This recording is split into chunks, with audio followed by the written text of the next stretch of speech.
YouTube వీక్షకులకి నమో బుద్ధాయ.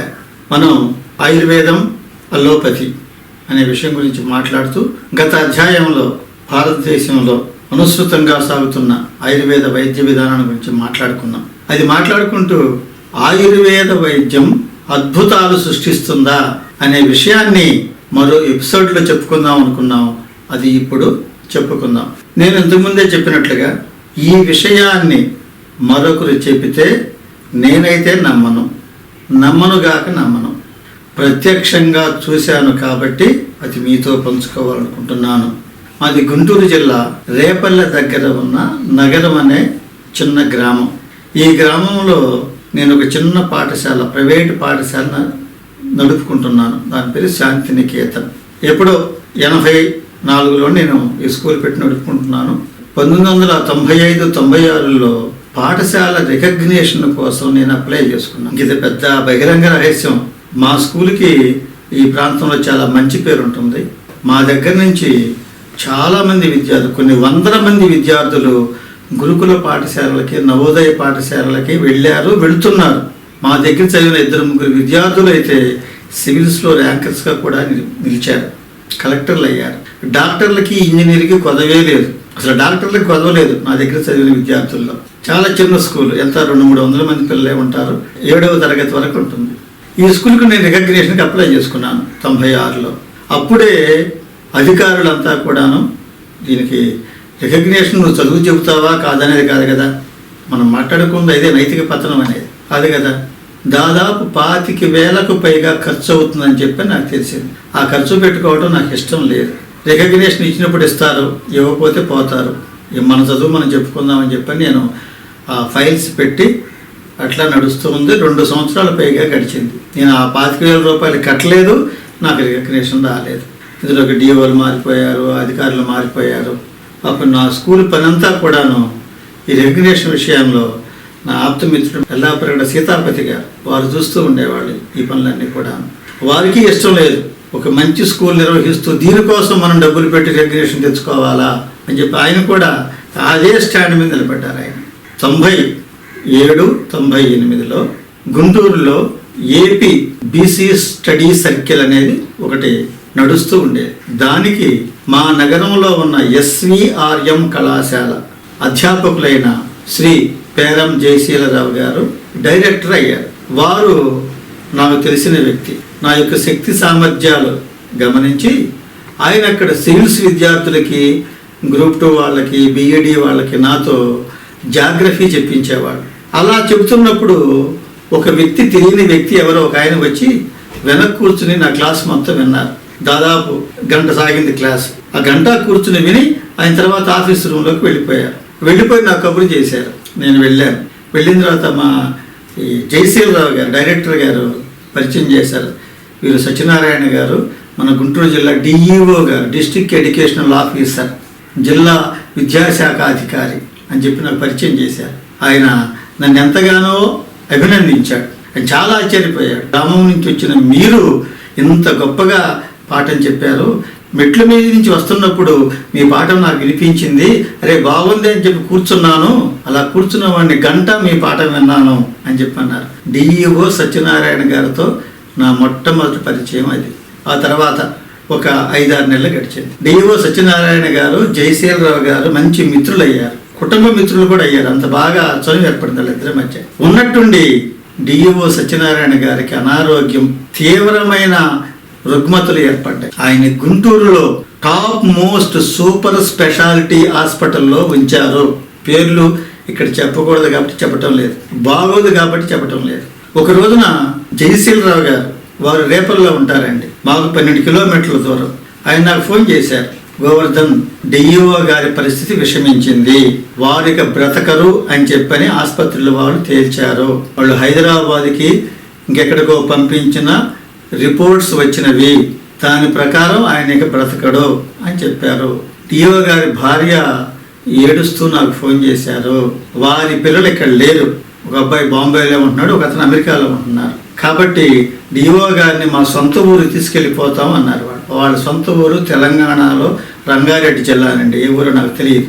అక్కడికి తీసుకువెళ్తాము, కాబట్టి మీరు నాకు తోడుగా రండి అని చెప్పని ఆమె ఏడుస్తూ జయశీలరావు గారికి ఫోన్ చేశారు. మార్గ మధ్యంలోనే చనిపోవచ్చు అన్నారు, నాకు భయంగా ఉంది, మాస్టర్ మీరు కాస్త తోడుగా రండి అని చెప్పి ఆయన ఫోన్ చేశారు. ఫోన్ చేస్తే ఆయన నాకు చేశారు, ఆయనకి తోడుగా, గోవర్ధన్ ఇట్లా వెళ్తున్నాను నేను, నువ్వు కూడా రా, మనిద్దరం కలిసి వెళదాము, అవసరం అనుకుంటే వెళదాం, అవసరం లేకపోతే గుంటూరు నుంచి తిరిగి వద్దామని చెప్పారు నాకు. సరేనా మాస్టారు, మీరు వచ్చేసరికి నేను రెడీ అవుతానని చెప్పని ఆ పావు గంటలో నాకు ఒక మెరుపు లాంటి ఆలోచన వచ్చి, మహానుభావుడు బాపట్ల దగ్గర కంకటపాలెం అనే చిన్న కుగ్రామం ఉంది. ఆ గ్రామంలో ఒక ఆయుర్వేద డాక్టర్ ఉన్నారు.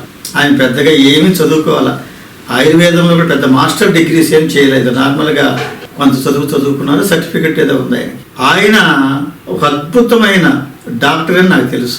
ఎలా తెలుసు అంటే, పొన్నూరుకి సమీపంలో కొండపాటూరు అనే ఊరు ఉంది. ఆ ఊరు ఈ ప్రాంతంలో అందరికీ తెలుసు, చాలా పెద్ద జాతరల తిరణాలు జరుగుతుంది. కొండపాటూరు తిరణాలు అంటే చాలా ఫేమస్. ఆ ఊరి సర్పంచ్ ఒక ఆమె మా స్కూల్ దగ్గరకు వచ్చి డాక్టర్ గారి గురించి చెప్పింది. ఏం చెప్పిందంటే, తాను హెపటైటిస్ బి వ్యాధి వల్ల చావుకి సిద్ధమైనప్పుడు ఆఖరి క్షణంలో వాళ్ళు కూడా ఆశలన్నీ వదిలేసుకున్నారు. అయ్యా మా దగ్గర ఉన్న వైద్యం అంతా చేశాము అని చెప్పి, వైద్యం లేదు అలోపతిలో అని చెప్పారు వాడు. అప్పుడు ఈమెకి ఈ కంకటపాలెంలో ఉన్న డాక్టర్ శ్రీనివాస్ గారు గుర్తుకు వచ్చి వారికి కబురు పంపారు. వారు వెళ్ళి ఉలవలతో వైద్యం చేసి ఆమె హెపటైటిస్ బి వ్యాధిని తగ్గించారు. ఇటీవల కొండపాటూరు మాజీ గ్రామ సర్పంచ్ వారికి హెపటైటిస్ బి తెల్ల కామెర్ల వ్యాధికి గురైనారు. అంతేగాక దానితో సిరోస్వాఫ్ లివర్ కూడా ప్రారంభమైంది. ఆ క్లిష్ట పరిస్థితుల్లో ఉండగా నేల ఊసిరిక ప్రధాన ఔషధంగా గంగబావిలాకు పెసరపప్పు కూరగా, మజ్జిగ తేట, ఉలవ కట్టు చారు ఇవన్నీ కూడా ఆ ఔషధాలకి అనుపానముగా ఇచ్చి 4 రోజులు చికిత్స చేయగా సంపూర్ణంగా ఆరోగ్యాన్ని పొందటమే గాక ఎప్పటికీ 25 సంవత్సరాలు అయినప్పటికీ ఎంతో ఆరోగ్యంగా ఉండటం అనేది ప్రపంచ ఆరోగ్య చరిత్రలోనే ఒక విశేషం. ఇది ఒక రికార్డు ప్రపంచంలో, భారతదేశంలో ప్రపంచంలోనే రికార్డు. హెపటైటిస్ బి వ్యాధిని తగ్గించడం అనేది అంతవరకు ఎక్కడ వెళ్ళలేదు మనం.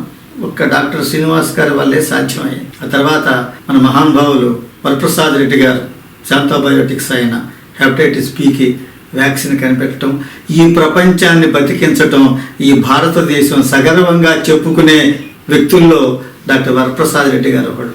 ఆ తర్వాత డాక్టర్ శ్రీనివాస్ గారు, ఆమె చెప్పారు, ఇలా నేను చనిపోయే పరిస్థితిలో డాక్టర్ గారు నన్ను బతికించారు అని చెప్పి ఆయనకు ఒక 50,000 రూపాయల ఫీజు ఆ రోజుల్లో ఇచ్చారు. ఆయన ఫీజు తీసుకోవాలి, పైసా డబ్బులు తీసుకోడు ఆయన. ఆ డబ్బుతో వాళ్ళు ఒక ట్రస్ట్ ఏర్పాటు చేశారు, ఎల్లాప్రగడ సుబ్బారావు మెమోరియల్ ట్రస్ట్ ఏర్పాటు చేసి ఆ ట్రస్ట్ తరపున అన్ని ప్రాంతాలు తిరుగుతూ అత్యవసరానికి అలోపతి, నిత్యావసరానికి న్యాచురోపతి, ఇది మా డాక్టర్ గారి యొక్క నినాదం. అత్యవసరానికి అలోపతి, నిత్యావసరానికి న్యాచురోపతి అనే నినాదంతో అన్ని గ్రామాలు తిరుగుతూ సభలు నిర్వహిస్తూ మా ప్రాంతానికి, మా స్కూలుకు కూడా వచ్చి చెప్పారు. నాకు ఆ విషయం గుర్తుకొచ్చింది. హెపటైటిస్ బి కేసునే తగ్గించారు డాక్టర్ శ్రీనివాస్ గారు, కాబట్టి దీనికి కూడా ముందు ఏమన్నా వాడదామా అని చెప్పి ఆలోచన వచ్చి నేను వెంటనే డాక్టర్ గారికి ఫోన్ చేశాను. మామూలుగా డాక్టర్ గారు జనరల్గా ఫోన్ లిఫ్ట్ చేయరు, ఫోన్కి అందరూ, ఆయన ఎక్కడ ఉంటాడో ఆయనకే తెలియదు. అలాంటిది అనుకోకుండా ఆ రోజు ఇంట్లోనే ఉన్నారు, ఫోన్ లిఫ్ట్ చేశారు. విషయం చెప్పాను నేనంటే వారికి చాలా గౌరవం. ఆయన ఏమన్నాడంటే, ఏమిటి ఆయన లక్షణాలు ఏమిటన్నా? ఆయన లక్షణాలు ఏంటో మాకు తెలియదండి, చావు బ్రతుకుల మధ్య ఉన్నారు, హాస్పిటల్ వాళ్ళు తీసుకోమన్నారు, మీరేమన్నా ప్రయత్నం చేస్తారని అడిగాను నేను. సరే రండి వెళదామన్నాడు ఆయన. వెంటనే రేపల్లి నుంచి జయశీలరావు గారు నగరం వచ్చారు 15 గంటలో. నేను ఆయనకి విషయం చెప్పాను. జయశీలరావు గారు ఏమన్నారంటే, అంత పెద్ద కార్పొరేట్ హాస్పిటల్ వల్లే కాలేదు గోవర్ధనం, మనం ఇదంతా మళ్ళీ బాపట్ల వెళ్ళి మళ్ళీ ఒక 50 కిలోమీటర్లు వెళ్ళాలి, అటు నుంచి మళ్ళీ 40 కిలోమీటర్లు వెళ్ళాలి గుంటూరుకి, ఇదంతా వెళ్ళటం మనకి సమయం వేస్ట్ అవుతుందేమో, త్వరగా చేరుకుందాం, మరి అక్కడ ఏ పరిస్థితిలో ఉన్నారో ఆయన అన్నారు. లేదండి మనం వెళ్లాల్సిందే అని చెప్పారు. సరేనే వెళ్ళేసరికి కంకటపాడు వెళ్ళేసరికి అక్కడ మద్రాసు నుంచి బెంగళూరు నుంచి వచ్చిన కొందరు రోగులు ఉన్నారు. ఇంకా ఆశ్చర్యకరమైన విషయం చెప్పాలి, జిల్లా వైద్య అధికారి ఉంటాడు, డిఎం అండ్ హెచ్ఓ, వాళ్ళ మీద ఉంటాడు ఆర్ఎం అండ్ హెచ్ఓ అని రీజనల్, ఆయన కూడా ఉంటాడు ఒక ఆయన ఈయన ముందు కోసం. మీరు వెళ్ళగానే ఆయన ఏం చెప్పారంటే, ఇదిగో మా గురువు గారు వచ్చేసారు, మీ అందరికి రేపు మందు ఇస్తాను నేను, మీ అందరు ఇక్కడ మా ఇంట్లో ఉండండి. ఆ బెంగళూరు నుంచి వచ్చిన వాళ్ళు ఆయనే ఆతిథ్యం ఏర్పాటు చేస్తారండి, ఈరోజు ఇక్కడే ఉండండి, నేను వెళ్ళి వస్తాను అని చెప్పి నా మీద గౌరవంతో కారు ఎక్కారు. మేము గుంటూరు వెళ్ళిపోయి ఈ కార్పొరేట్ ఆసుపత్రికి వెళ్ళాం. వాళ్ళు అప్పటికే మేము 1 అవర్ అవుతుందని డిశ్చార్జ్ చేసి తీసుకెళ్ళిపోయారని అడిగాను. ఈయన అడిగే డాక్టర్ గారు ఏంటి ఆయన పరిస్థితి అంటే, సివియర్ కండిషన్ అండి, హోప్లెస్ ఇంకాను అని చెప్పారు. వెంటనే డిఓ గారింటికి వెళ్ళాం. అప్పటికి ఆయన మంచం మీద పట్టుకోబెట్టి సిద్ధం అవుతున్నారు ప్రయాణానికి తీసుకువెళ్ళటానికి. ఆయన దాదాపుగా కోమాలో ఉన్నారు. కళ్ళు మాత్రం అలా చూస్తున్నాయి తప్పితే చేతులు కాళ్ళు కదిలించలేట్లా, మాట లేదు. డాక్టర్ గారు వెళ్ళారు, చాలా జాగ్రత్తగా వినాలి ఇది. డాక్టర్ గారు వెళ్ళారు, ఇలా చూశారు ఆయన్ని, ఆయన కళ్ళల్లో కళ్ళు పెట్టి చూశారు. చూసి 3 రకాల జబ్బుతో ఆయన బాధపడుతున్నారు, ఆయన శరీరంలో 3 రకాల రసాయనిక చర్యలు జరుగుతున్నవి అని చెప్పని, అదేదో కొన్ని డిశ్చార్జ్ అవుతున్నాయని, కొన్ని ఉత్పత్తి అవుతున్నాయి అని చెప్పారు ఆయన భాషలో. ఎప్పుడైతే ఈ విషయం చెప్పారో చావు బతుకుల మధ్య కొట్టుమిట్టాడుతున్న డిఓ గారు 2 చేతులు బలవంతాన్ని పెట్టి ఇట్లా నమస్కారం పెట్టారు డాక్టర్ గారు. ఎందుకంటే డాక్టర్ గారు కళ్ళలోకి చూసి చెప్పిన ఈ 3 లక్షణాలు ఆయనకు ఉన్నవి అని చెప్పడానికి 10 రోజులు సమయం పట్టింది, 5 లక్షలు ఖర్చు అయింది. చాలా ఎక్కడ అలోపతి మీద ఆగ్రహం కలుగుతుందంటే ఇది ఇలాంటి అనైతిక చర్యల వల్ల. ఆయనకి ఈ 3 రోగాలు ఉన్నవి, ఇవి తగ్గమని చెప్పడం కోసం 10 రోజుల సమయము, 5 లక్షల ఖర్చు ఈ టెస్టులకి, హాస్పిటల్ బిల్లు. ఆయనకి అప్పటికి 8 లక్షలు అయింది ఖర్చు మొత్తం. అందులో 5 లక్షలు ఈ టెస్టులకి 10 రోజుల సమయం ఈ హైదరాబాదు ఢిల్లీలు పంపి తీసుకొచ్చారు. దాన్ని ఈయన కళ్ళలో చూసి చెప్పేశాడు, 1 నిమిషంలో ఇది పర్సంటేజ్ సహా చెప్పేశాడు. ఎప్పుడైతే ఈయన అట్లా చెప్పాడో రోగికి ధైర్యం వచ్చింది, ఈయన నన్ను బతికించగలడని నమ్మకం వచ్చేసింది. నాకు తెలుసు డాక్టర్ గారు ఈయన బతుకుతాడంటే బతుకుతాడు, చనిపోతాడంటే చనిపోతాడు. డాక్టర్ గారు మనం వైద్యం చేయగలమా దీనికని అడిగాను నేను. చేస్తాను అన్నాడు ఆయన. నేను చెప్పాను, అమ్మ మీరు దిగులు పడకండి, ఆయన వైద్యం చేస్తాను అంటే డిఓ గారు బ్రతికినట్టే, ఇంక మీరు ప్రయాణానికి ఏం పెట్టుకోవద్దండి, ఆగిపోండి, నేను మందు ఇస్తాను అన్నాడు ఆయన. ఆమె గబగబా వెళ్ళి ఎంత డబ్బు తీసుకురామంటారండి, ఎంత డబ్బు కావాలని అడిగాను. పైసా డబ్బొద్దు, నాకు కారు ఇప్పించండి అన్నాడు ఆయన. మందు తీసుకురావటానికి, ఫీజుగా కాదండి, మందు తీసుకురావటానికి నన్ను వెంట తీసుకుని ఆ కారులో బయలుదేరాడు. ఎక్కడ సార్ అన్నా, నేను చెప్తారండి అన్నాడు. మేము గుంటూరు దాటి తెనాలి రూట్లో, పొన్నూరు రూట్లో వచ్చాం. అక్కడ నారాకోడూరు అనే ఒక గ్రామం ఉంటుంది. నారాకోడూరు చుట్టూ మొత్తం కూరగాయల తోటలు. ఒక తోట దగ్గర ఆగాం, దోస తోట. ఆ తోటలోకి వెళ్ళాం. ఒక 6 పచ్చి దోసకాయలు కోసుకున్నారు డాక్టర్ గారు. 6 పచ్చి దోసకాయలు. ఏంటి సార్ అన్నా, రండి అన్నాడు ఆయన. అంతే, మేము ఆ 6 పచ్చి దోసకాయలు తీసుకొచ్చాం. మెడికల్ షాప్ సార్ అంటున్నా నేను. మెడికల్ షాప్కి వెళ్ళి వచ్చామండి మనం, రండి అన్నాడు. సరే పైకి వచ్చాం. ఆయన చాకు తీసుకుని తొడిని దగ్గర చెక్కాడు దోసకాయ చర్మాన్ని. సొన వచ్చిందండి, పచ్చి దోసకాయలోంచి సొన వస్తుంది. ఆ సొనను ఆయన ఇంకి పిల్లలతో తీసుకుని డిఓ గారి గొంతులో ఒక 4-5 డ్రాప్స్ వేశారు. ఆశ్చర్యం, 1/2 గంటలో డిఓ గారు లేచి కూర్చున్నారు, మాట్లాడాడు. ఇక ఈయన తన సంచిలో ఉన్న పౌడర్ ఇచ్చి, అమ్మా 3 రోజుల పాటు ఈ పౌడర్ని ఈ దోసకాయ సొనతో కలిపి వారికి ఇవ్వండి, 3 రోజులు పూర్తిగా కోలుకుంటారు, తర్వాత ఈ టెస్టులు చేయించండి, మీకంతా నార్మల్గా వస్తుందని చెప్పాడు. టెస్టులు అయిపోయినాయి, 3 రోజులు గడిచిపోయింది, ఆయన నార్మల్ వచ్చేసింది. తర్వాత డాక్టర్ గారి దగ్గరికి వెళ్ళి కొన్ని రోజులు మందు వాడారు. ఆయన ఆ తర్వాత మా గుంటూరు జిల్లాలో డిఈఓగా 2 సంవత్సరాలు పనిచేశారు. ప్రేక్షక మహాశైలందరికీ నా నమస్కారములు. నేను డాక్టర్ శ్రీనివాస్, ఆయుర్వేదిక్ ఫిజిషియన్. గతంలో గుంటూరు డిఈఓ గారికి విష జ్వరంతో అపస్మారక స్థితిలోకి వెళ్ళారు. ఆ సమయంలో మానవతావాది బొర్రా గోవర్ధన గారు, విద్యావేత్త జయశీలరావు గారిలా ప్రోత్సాహంతో నేను వారికి చికిత్స ప్రారంభించాను.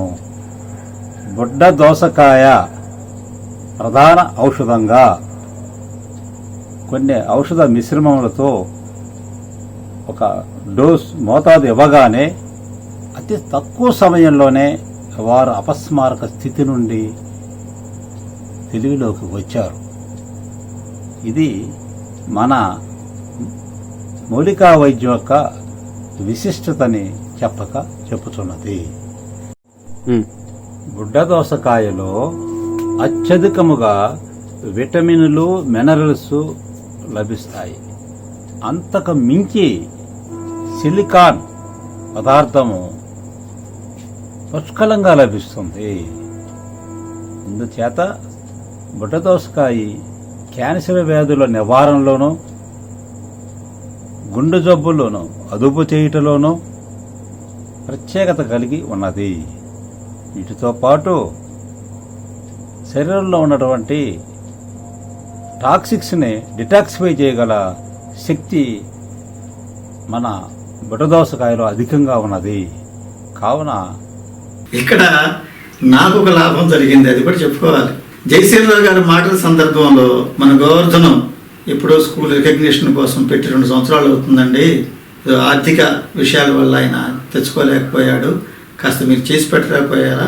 చాలా మంచి స్కూలు, మీరు ఒకసారి వచ్చి చూడండి, చూసి మీకు ఆ స్కూల్ మీద మంచి గుడ్ ఒపీనియన్ వస్తేనే రికగ్నిషన్ ఇవ్వండి అని చెప్పారండి జయశీలరావు గారు. వెంటనే డిఓ గారు, నిజమా, నాకు తెలియదే అని చెప్పని ఆ మారుమూల ఉన్న నా ఫైల్ని వెతికించి తీయించి ఉదయం నుంచి సాయంత్రం లోపు జరగవలసిన తతంగం అంతా జరిపించి ఆఫీసులో సాయంత్రం 5 గంటలు నాకు ఫోన్ చేశారు డిఓ గారు. గోవర్ధన్, నువ్వు రికగ్నిషన్ పెట్టుకున్నావు, నీకు నేను 7 సంవత్సరాలకు రికగ్నిషన్ ఇస్తున్నాను, ఇప్పుడు జయశీలరావు గారితో రికగ్నిషన్ ఆర్డర్స్ పంపిస్తున్నాను అని చెప్పి ఫోన్ చేశారు. నేను చాలా హాస్యంగా చెప్పుకుంటాను, ఆ స్కూల్ రికగ్నిషన్కి దోసకాయ తీసుకొచ్చి రికగ్నిషన్ అని చెప్పాను. ఆ తర్వాత డాక్టర్ గారికి ఆయన చాలా డబ్బులు ఏమో చూశారు, డాక్టర్ గారు పైసా తీసుకోలేదు. ఆయన ఒకటే మాట అన్నారు, డాక్టర్ గారు, మా గురువు గారు గోవర్ధన గారు ఆయన చెప్పిన తర్వాత చేయటమే, ఆయన మాట కోసం వచ్చి వైద్యం చేశాను తప్పితే మీరు డిఓ గారని రాలేదు, డబ్బులు ఇస్తారని రాలేదని చెప్పాడు. దాంతో నా మీద మరీ గౌరవం పెరిగింది డిఓ గారు. మా పరిసర ప్రాంతాలకు వచ్చినప్పుడు ఎప్పుడైనా సభలకి ఆయన టీచర్స్ పిలిచినప్పుడు తప్పనిసరిగా నా దగ్గరికి వస్తూ ఉండేవాళ్ళు. ఒక రోజున ఆ భార్యాభర్తలు ఇద్దరు కూడా, డిఓ గారు ఆయన భార్య ఇద్దరు, మా ఇద్దరికి, నాకు నా శ్రీమతికి బట్టలు తీసుకుని వచ్చారు మా ఇంటికి. ఇలా పేరం జయశీలరావు గారు అనే ఒక మహా వ్యక్తి వల్ల డిఓ గారు ఆ విధంగా ఆయన తిరిగి పునరుజ్జీవం పొందారు. ఆ తర్వాత ఆయన రిటైర్ అయ్యారు, వెళ్ళిపోయారు. ఇది 4 దోసకాయ సొన చుక్కలు గొంతులో వేస్తే కోమాలో ఉన్న వ్యక్తి కోలుకుంటాడని చెప్పని మరొకరు చెప్తే నేను తిన్నాము. ఆ కొండపాటూరు ప్రెసిడెంట్ గారు చెప్పారు, ఉలవలతో నాకు హెపటైటిస్ బి నయం చేశారని. నమ్మే, ఆమె చెప్పింది కాబట్టి. అయినా ఎక్కడో లోపల అనుమానం, ఉలవలు తగ్గుతుందా అని.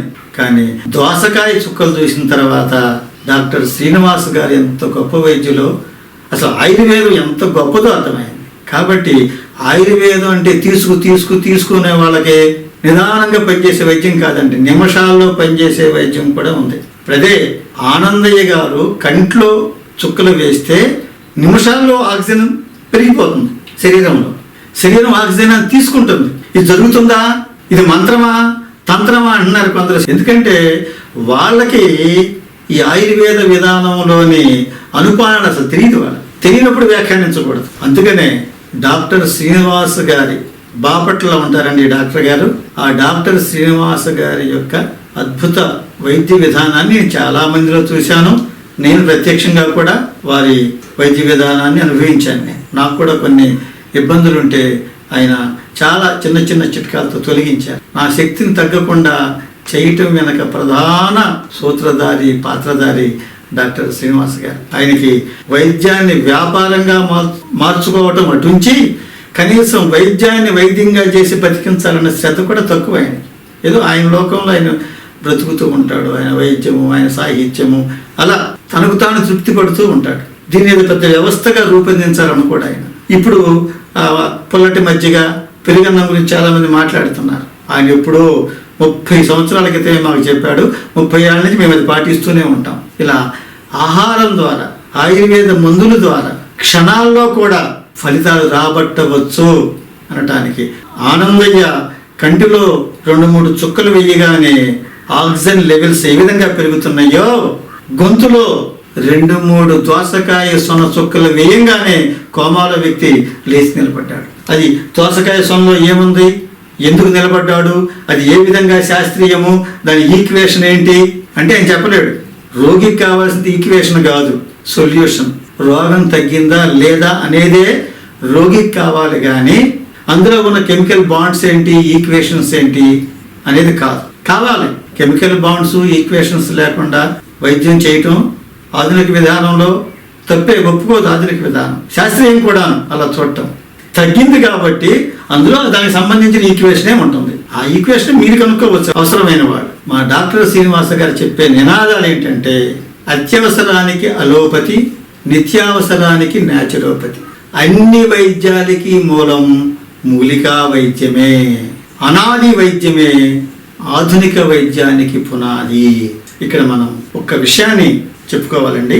అదేమిటంటే, పూర్తిగా ఇంగ్లీషు వైద్యం గొప్పది, పూర్తిగా ఆయుర్వేదమే గొప్పది అని చెప్పుకోవటం రెండూ తప్పే. మనకు అన్ని రకాలుగా కావాలి, మధ్య మార్గం కావాలి, రెండింటి యొక్క విధానం కావాలి.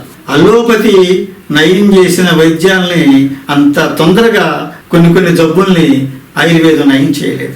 ఆయుర్వేదం నయం చేసిన రోగాల్ని అలోపతి కూడా నయం చేయలేదు. కాబట్టి మా డాక్టర్ గారు ఏం చెబుతారంటే, పరీక్షలు చేసుకోవటానికి, ఆధునిక పరీక్షలకి, ఆధునిక విధానానికి అల్లోపతిని వాడుకోవాలి, సంబంధించిన వరకే ఆయుర్వేదాన్ని వాడుకోవాలి. ఆయన మూర్ఖంగా అందరికీ ఆయుర్వేద మందులు ఇవ్వరండి, కొందరికి అల్లోపతి మందులు కూడా ఇస్తారు. ఆయన అల్లోపతి మందులు కూడా చూజ్ చేస్తారు, ఇది అల్లోపతిలో వాడు అని చెప్తారు. కాబట్టి ఆ మందు వాడవలసిన రోగము, ఆ మనిషి యొక్క దేహతత్వము, ఇది చాలా ఇంపార్టెంట్ అయిన పాయింట్. దేహతత్వం. ఇంగ్లీషుకి ఆయుర్వేదానికి తేడా ఇక్కడే ఉంది. కాబట్టి ఆనందయ్య అల్లోపతి కంటి చుక్కల్ని అంత తేలిగ్గా తీసివేయాల్సిన అవసరం లేదు. దాని మీద శాస్త్రీయమైన పరిశోధన జరగవలసిందే. ఇప్పటి వరకు రోగులు అందిస్తున్న సమాచారాన్ని బట్టి దానికి ఢోకా లేదు. ఇంకా మీరు మైక్రోస్కోపుల్లో చూస్తారో, కంప్యూటర్లో వెతుకుతారో, గొట్టాలు పెట్టి గాలిస్తారో, గాలించినా కానీ అదే ఉంటుంది. ఎందుకంటే ఫలితం వచ్చింది అంటే దాని ఈక్వేషన్ దానికి తగిన విధంగానే ఉంటుంది. దీన్ని మనం అనుమాన ప్రమాణం అంటాం. మనం చూడని ఒక చోట్లోంచి పొగొస్తుందంటే దానికి ఎంత నొప్పున్నట్లే. ఈ రోగం తగ్గిందంటే ఆ మందులో ఆ రసాయనిక చర్య ఉన్నట్టే. కానీ దాన్ని మనం ఇప్పుడు రుజువు చేసుకోవాలి. ఇక్కడ మనం అభినందించవలసింది మన ప్రభుత్వాన్ని. మన ప్రభుత్వం ఆనందయ్య విషయంలో చక్కని స్టెప్ తీసుకుంది. దాన్ని శాస్త్రీయంగా పరిశీలిస్తే, అది కానీ సక్సెస్ అయితే ఆంధ్రప్రదేశ్ ప్రజలందరికీ, ప్రపంచ ప్రజలందరికీ, భారతీయులందరికీ కూడాను ఆ మందు అందుబాటులోకి వస్తుంది. రాకపోయినా నష్టం లేదు, కొంతవరకైనా పనిచేస్తుంది, ఒక ధైర్యాన్ని ఇస్తుంది. అంతకు మించి ఈ దేశం ఏ వైద్య విధానాన్ని కోల్పోయిందో దాని పట్ల ఆలోచించేట్లు చేసింది. అది మొట్టమొదటి విజయం ఆనందయ్య గారు. ఏ ఆయుర్వేద వైద్యుడు కూడా ఇంత సంచలనాన్ని కలిగించలేదు. ఒక విధంగా చెప్పాలంటే ఈ మధ్య చాలా మంది ఆయుర్వేద వైద్యులు చాలా రోతగా కూడా ప్రవర్తిస్తున్నారు. ఎన్ని వీడియోలండి, ఏదో ఆకు చెబుతారు, ఈ ఆకు 3 రోజులు తినండి, 7 రోజుల్లో షుగర్ మాయం, ఇది 7 రోజులు మీ ఆహారంతో తీసుకోండి, 7 జన్మల దాకా రమ్మన్నారు అది షుగర్. ఏమిటిది? ఆయుర్వేదంలో కూడా ఇలాంటి అపభ్రంశలు ఈ మధ్య బాగా పెరిగిపోయింది. దానివల్ల నష్టం ఆయుర్వేదానికి. ఇలా అతిగా చెప్పే వాళ్ళని కూడా కంట్రోల్ చేయవలసిన అవసరం ఉంటుంది. ఇలాంటి వైద్య విధానం ఈ దేశానికి అవసరం, అసలు ప్రజలకు అవసరం. ఎలాంటి వైద్య విధానం కావాలి, ఎలాంటి వైద్యం అవసరం అవుతుంది మనిషికి, ఈ ఆనందయ్య సంధించిన ప్రశ్న ఈ దేశానికి ఏమిటి అనే విషయాన్ని మరొక అధ్యాయంలో చర్చించుకుందాం. అప్పటి వరకు సెలవు. ధన్యవాదాలు. అత్యవసరానికి అలోపతి, నిత్యావసరానికి న్యాచురోపతి.